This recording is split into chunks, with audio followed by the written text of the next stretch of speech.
ladies and gentlemen, thank you very much for joining us. Without further ado, I'm going to get Sujay to set the stage for the conversation that we're about to have. Sujay, take it away. First, of course, in pharma, how do we consolidate our position with the US, where we have a pole position, but of course with IRA and price erosion and spend on specialty pharma, what does that mean? Second, in terms of innovation, how do we make innovation more affordable in the context of our country and its needs, specifically in cell and gene therapies, specifically in the context of biosimilars? How do we digitize at a much faster pace across the value chain? In terms of climate, if pharma and health were a country, they'd be the fourth largest emitter in the world. So what does society expect and what do we do better with that? And the pace of PE activity, which Shereen referred to, which we'll come to in a minute. Similarly, on the health services side, the point that Shereen made about expanding capacity, how do we digitize in this very massive country to take it further and onwards? What does ABDM, which is Ayushman Bharat Digital Mission, or even the PMJ mean in terms of expanding the standard of care across the country? How do we make India a better clinical trial destination or one for medical tourism? And finally, last but not the least, with increased PE ownership of the health sector, what does it mean for patient and patient pricing? It's important to remember that it's not about the industry's next phase of growth, but this is a very critical industry. Every nation depends on education and health to power the next phase of growth. So if we were to receive the demographic dividend, it's but imperative that we reflect on these questions. And so really look forward to discussing and hearing perspectives on these trends from leaders here. So without further ado, Umang Bora, I'm going to come to you. And let's get the elephant out of the room, so to speak. You're not just dealing with a company. You're dealing with an institution. You're dealing with an 85-year legacy. That is the legacy that Cipla enjoys. The question today is, the radical transformation that Sujay spoke of, are we likely to see that radical transformation mean that Cipla is no longer going to be the Cipla as we know it, and it is going to be sold? There's certainly a lot of news in the media about various transactions, interests. This is a significantly large sector for the country, and one to be proud of. I think the ethos of this sector is not going to change. I think care is still going to be deeply rooted in how India sees its role in the world. I can't specifically comment on any transaction in the public, but all I can say is that it's a fragmented industry, and one could expect that with the type of interest that's being shown, that there would be some amount of consolidation that could occur. What will be the drivers for any potential consolidation? Yeah, so I think that let's look at a couple of big themes that are going around the world, right? The first is people want to stay healthier for a larger portion of their time. They don't want to be sick, right? And so one of the biggest trends we're seeing that will drive consolidation in the segment is just this whole transition from illness to wellness, right? So you are going to track your own health, and that basically has the power to disrupt how we see healthcare today. Right? So we've always seen healthcare as something that's tending to the sick. We're going to see healthcare as something that's tending to everyone. So in comes digital, in comes the connect, in comes diagnostics at home, in comes medicine at home. So that's one trend. The second big trend we're going to see, in fact, this is a challenge for India, is that, we are the pharmacy capital of the world when it comes to chemical synthesis. We're not the pharmacy capital of the world when it comes to biological synthesis. Yeah. So I know Rahul's here, and he should talk about it. I think the future of therapy and the way we see healthcare is actually going to be a lot more of biology. It's going to be, chemistry to match biology, but probably a lot more of biology. I think that's going to trigger a lot of reallocation of capital from chemistry, perhaps, to biology, right? And at the central level, maybe some amount of thinking about healthcare. So that's the second big change. The third is this is the world of data. Right? A lot of us companies have a lot of data, but we don't use it well enough. And there are a lot of these other smaller companies where data is still not central to what we do. So I think that's going to trigger a different way of looking at your business models. We don't necessarily within Cipla need huge manufacturing facilities anymore. A plant the size of this room can actually cater to what we've been doing with much larger plants. So a lot of this digitization, miniaturization of healthcare is probably going to happen. So I think those are fundamentally the drivers of consolidation. But the biggest one here is I always ask this question to everyone, and Rahul and we've had discussions on this as well several times in the past. Who's going to pay for the innovation? Yeah. right? So it's okay to say we have to be biologically sensitive, etc. But someone's got to pay for it. Innovation is costly. And so unless the affordable thesis of India expands significantly or insurance expands significantly, and by the way, that's going to be a pressure point to consolidate as well. Because if there are less number of people who are going to pay for innovation, then the number of people who are bringing innovation has to consolidate. To the point that Umang was making, where does the capital come in to drive the kind of innovation that we want, the kind of innovation that everyone here is excited about and is hoping for? We are called pharmacy of the world. But what is next? I think next is something which is more innovative technologies. And to develop these innovative technology, we need capital and we need funding. And I think now the different companies, visionaries, along with the government, like private people as well as government, they are putting some funds. Of course, these are some available funds, but a lot more is needed. So I think we should invest more in this innovative technology. I think that's the future. Sanjeev, again, speaking of the opportunities, the journey that we've covered, but more importantly, the breakthroughs that we need to make and the challenges that you foresee today in being able to realize some of the goals and the opportunities that we just spoke of. Yeah, I think, thank you again, Shereen, for inviting me. Normally when Umang speaks before you, he covers most of the points. But it's true. I think the whole cycle that we need to change from chemistry to biology is very important. And we basically need 3 or 4 things to work well.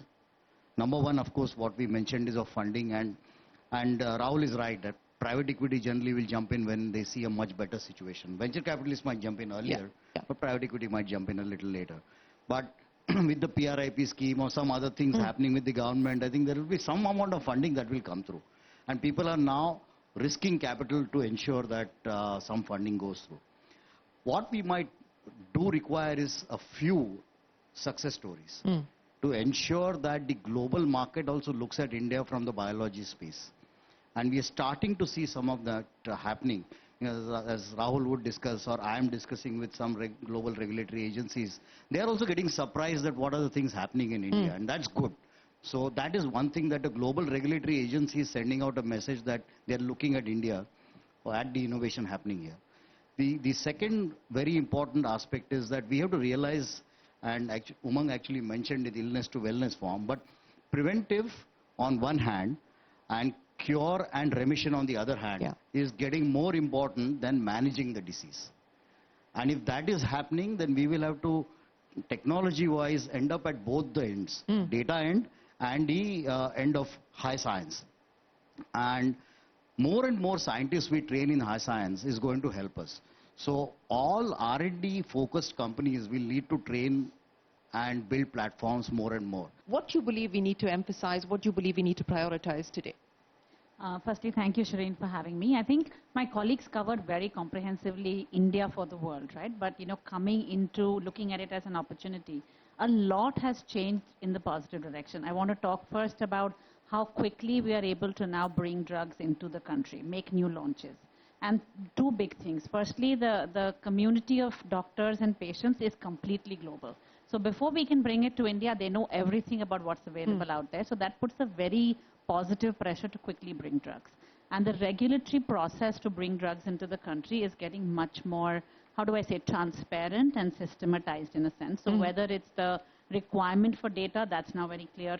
Yes, we require clinical trials in the country, but that's made clear up front. Whether it's the whole subject expert committee, what are they going to look at when we submit dossiers? And the CDSCO is also looking at electronic submissions. We submit reams of data when it comes to one product, but that's all going electronic. So a lot is happening to streamline and make transparent how quickly we can bring products in the country. The second is the clinical trial infrastructure, and I think Sujay talked about it. It used to be perceived that, global companies want to come into India because it's, But they can't. But they can't, but actually now we can. I mean, for us as Pfizer, more than 25-30% of our trials are now in India. We are now starting to get India participation into global studies. So exactly the same protocols, but we have Indian patients. And that does 3 things. A, Indian patients get access to the product very quickly. B, Indian doctors get experience of the product. And then we've got data for Indian patients in India on how the drug works. So it makes it much more, it gives everyone much more confidence to use the product. So that is a big change. And then with the whole manufacturing ecosystem, I mean, you know, as we look into it, more than 60% of what we sell in India is actually made in India. So we are as much an Indian pharma company in that sense, although sometimes we get branded differently. And that is just going to grow. I mean, Umang talked about biologics in India. We talked about, we are now looking at every single product we make. The question is, could we make this in India? So I think it's on so many fronts, whether it's approvals, whether it's clinical trials, whether it's sourcing, India is now totally on the map for every function in Pfizer, and I'm sure that's true for all multinationals. Well, that's good to hear. So you're saying that whether it's the regulatory ecosystem or it is just the maturity of the market, there is a convergence now, and we have seen an opening up, so to speak, on both sides, which makes it beneficial for companies like yours who are looking at the India opportunity. So if I were to ask you what the next 5 years would potentially look like, you know, leave me with a number. In terms of what would change? The size, no, and what would the Pfizer size be as far as your India operations are concerned? If I could predict, I'd not be here. But I think absolutely, but to answer more clearly, I mean, there's no reason why we couldn't treble. And I think one more important point I want to say is that, you know, in the past, multinationals would see us as individual companies, and Indian companies are different. And now increasingly with every product we are bringing, the first question is, should we do it ourselves or should we do it with a partner who really knows the country? So I think that openness to, you know, create a much bigger pie and get a smaller share of a bigger pie is a huge mindset change. And I think that is, you know, partly it's our jobs to change those minds, but that is happening. So I think that's one, that, you know, we could become treble, but that would happen if we partner with Indian companies, not when we are about to lose exclusivity, but when we are about to launch a product. That's going to be a big shift. The second is the sourcing part of it. The more we are going to source in India, the more we are going to help drive quality in India. And that is going to be, again, a huge big piece, right? So I think on so many fronts, there's a lot of work to be done by us, by other stakeholders. But I don't see why we couldn't treble, and we would not just do it ourselves. It would be in partnership with so many different stakeholders.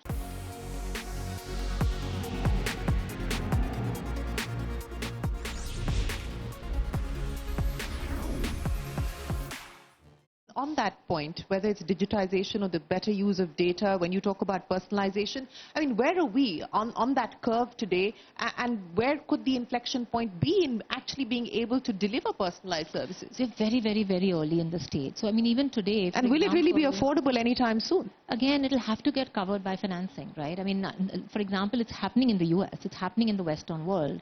Genetic testing is covered in significant cases by insurance companies. I mean, we are obviously still 25 years behind, where insurance is not even covering a basic test when you go to a doctor, right? So we're still early in it. Like today, we've got tests that, you know, for example, for TB or for HIV or hepatitis, we can tell you your genetic makeup. We can tell you what drug will work well on you and what drug will not work well on you. But doctors are not able to use it today because of the lack of affordability and lack of education. So I think we will certainly progress on this evolution. But I would certainly say that, you know, 10 years later, 15 years later, I think and I hope healthcare will look far more integrated for the patient, where data is integrated, care is integrated, people are talking to each other, and it's not all these little pieces. The second thing I think which is going to be very critical, your question around diagnostics. You know, we've seen ridiculous amounts of noise in this industry in the last few years, right? We've seen everyday news articles about this one entering, that one entering, and it almost became a joke. Tests for free virtually. I mean, it became a joke, right? Where as if we were talking about something which is not healthcare. I mean, fundamentally, what are we doing in diagnostics? You're taking your best quality doctors, your best equipments, your best processes, and you're giving somebody a picture of what's happening in their body. If that's not correct, your treatment is going to go wrong. And it's been so commoditized in the newspapers, like anybody can do a test, which is totally not true. So I think we are seeing a normalization of this, where people are recognizing, and honestly, doctors and hospitals always knew the reality. It's only consumers who didn't understand healthcare were very taken away by the noise. We're seeing a normalization. So the capital, the VC funding has been the problem there, not the solution, not the answer? It's not only the funding, right, but it's also this desire to consumerize healthcare without substantive knowledge. You cannot consumerize an industry you don't understand, right, because the science behind it is the core. So consumerization is great from a perspective of make life easier for patients, make it more convenient, but you can't skip over the substance, which is what unfortunately happened in the last few years, and which I think will continue. And the main reason behind this is because there's a complete lack of regulatory environment for diagnostics.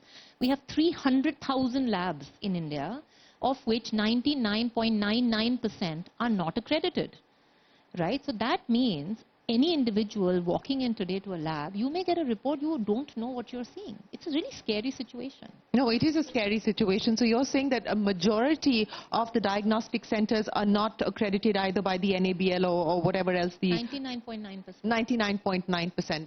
That does, as a consumer, that does worry me. That does make me concerned about where I'm getting my tests done or where the information is coming to me from. But let's address this from the healthcare sector's perspective as well. And let me get Dr. Tarang into the conversation. You know, to the point that Amira was making about while you want personalization, you don't want commoditization of patient care. As a healthcare service provider today, how are you looking at the changes that are taking place, and how are you shaping your strategy, your policies in line with that? The healthcare 10 years down the line will have to make healthcare accessible to the patients and also much advanced than what we are today in all three aspects. The reason why I say so is because that's the demand of your consumer. So your consumer is actually a patient or actually a normal human being like us. We are moving towards an idea of trying to be preventive rather than, as Umang really rightly said, and it's not only for the medicines, in all aspects. The healthcare 10 years down the line will be only focusing, or not, it will be, I would say 60% the focus of people will be on prevention, then only cure. And when we say prevention, it's not like I should not get the disease. The prevention means, okay, I have hypertension, but I do not want to get stroke, making a point to what Sanjeev said. So I think everybody will be looking at that. So when we drive our strategies towards the fact that, okay, when we are looking at healthcare, how do we get the accessibility to the patient? Yeah. The strategies basically is integrated, use the technology. Technology on our side, as Amira said, is people will need more of personalized medicine. So when we say personalized medicine, is that use AI, use technology to ensure that the data that you get from the patient, how to improve the patient outcomes using the data. One of the thing is that you use technology to make the healthcare accessible, personalized and predictive also. While there's a lot of enthusiasm about private equity getting into the hospital sector, but what does it actually mean as far as patient care is concerned? Are we going to see patient care, the costs of that go up significantly? Because at the end of the day, private equity wants return on capital, and that's just how they operate. So what is it going to mean, not just for the sector, but also for the patient? Government. Let me start by, before I answer your question, let me talk about what Umang raised first, and then Tarang and Sanjeev and everybody's talked about it. You know, you talked about a little bit about the future. So till now, the hospitals have been sick care because we treat sick patients. But we've talked about preventive. Essentially what is happening is we are moving to a wellness care. So people will take care of for example, hospitals like us, instead of becoming sick care hospitals, will become health care. So we take care of healthcare of the community, take care of healthcare of the patients, previous and so on. So for that, what it means is that you need to have the data to collect that. You need to have little predictive analytics and so on. And also one more thing is the care which we are providing in the hospital today is probably going to move out of the hospital, and we've seen this going out for care at home services. Also, we may not realize that India has a large elderly population and it's going to grow. So after a few years, even though we keep talking about only our demographic dividend, yes. So the elder population is expected to be around 19% by 2050, and of maybe 1.5 billion, it's a huge number. So that means those people will need some kind of a care at home. There will be other services outside the hospital, and where PE will come in. I'm going to come in for a minute. And then what is happening is the new trend of the digital, everyone talks digital. So the journey of digital has been that till now we have focused on giving convenience to the patient, better logistics, better ease of working. But now what is going to happen is it's going to move to a place where we are going to do digital health delivery.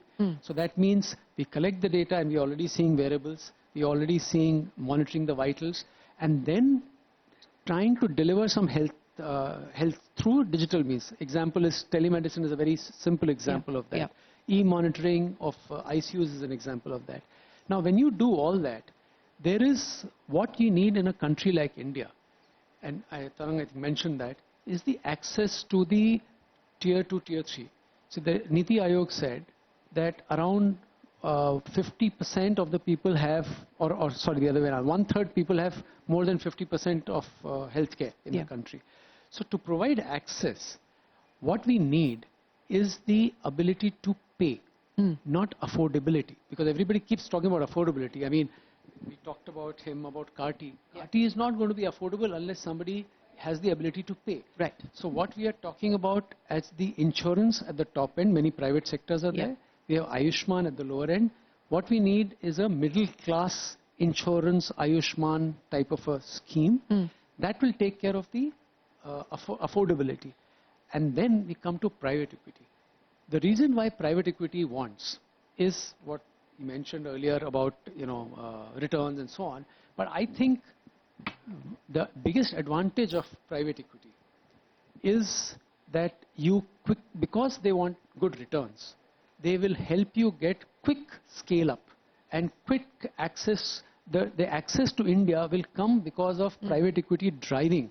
Because healthcare is a very capital intensive business. If you are getting capital which is helping you drive, I think private equity has a good role to play.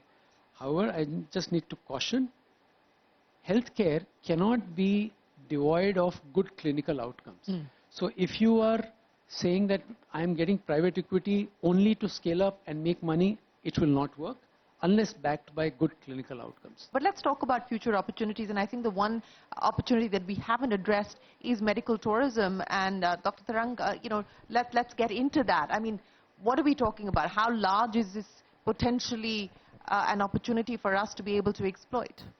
So I think India right now is absolutely at the best state to put ourselves as healthcare on the global map, and I also feel that there is a tremendous opportunity for medical tourism. Reason is because we have the best skill set across the healthcare, whether it's pharma, whether it's diagnostics, and of course our doctors and our the availability of our staff. So we have that strength. Second strength that India has which is actually a competitive advantage, is the cost. The way we provide healthcare, and that too now I would like to stress upon the fact that the quality healthcare that is available in India at the cost it is available, which makes it more than value for money. It's not prevalent in any of the areas around or whosoever we feel is our competition. But actually, if you ask me, there is no competition to India when it comes to healthcare, and the world is realizing it. The third thing is that I think one of the panelists also shared was that we are very open to the fact that we get the best of the technologies in most of our hospital as soon as it is launched. So we get the best of the world in every area. The only thing is, and I think to some extent if we foster medical tourism, probably that can give some answer to how we will fund R&Ds in each of the areas. Because if we invite medical tourism, then I think that's the place where we are actually giving the best of ours to also the people who are looking to get the best access to the healthcare. The only thing where I think we need to get little help on that is to the countries outside India. We are not an accessible country for medical tourism. I think this is something which where we actually need the help of our The government. Ladies and gentlemen, thank you so much for joining us here on this edition of the PwC CNBC TV 18 CEO Dialogue. We are going to take a break and return with more conversation, but from all of us here for the moment, many thanks for watching.